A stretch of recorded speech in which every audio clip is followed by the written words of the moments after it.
To set up an attachment of earnings order on your payroll, you head to the Team tab on the left-hand side, and you'll choose the little cog just here and select Attachment of Earnings on the relevant employee. First things first, is this a new order that you receive paperwork for or an existing one that's in place? So I'm going to select a new order.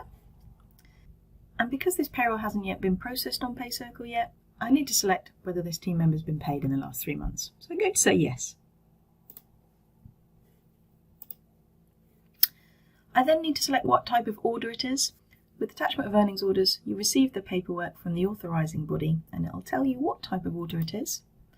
So I'm going to choose the CTAEO here, which stands for Council Tax. I'm going to pop in the payment reference, which very often is the employee's national insurance number.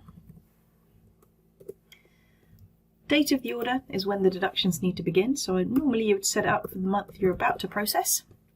And total amount to be recovered. You only need to tick this box if you'd like this order to be deducted before any other priority orders that are in place. So it may be that Phoebe has more than one attachment of earnings, but if you don't select it and she does have more than one, Paycircle does actually know which one should take priority over the other.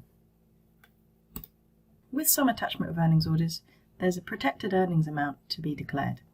So that means the employee has to go home with a guaranteed percentage of pay, and also, it might be there should be a fixed amount to be deducted, but very often, with a table-based order, like a council tax order, you don't need to populate this section, and what's to be deducted will be defined on the table that's built into Paycircle behind the scenes. You've also got the option to create an AEO BACS file if you are generating BACS files and you want to make payments to the authorising body, but don't worry if you're not doing BACS files, this isn't mandatory. Lastly, you can apply a £1 admin charge for each time you make a deduction.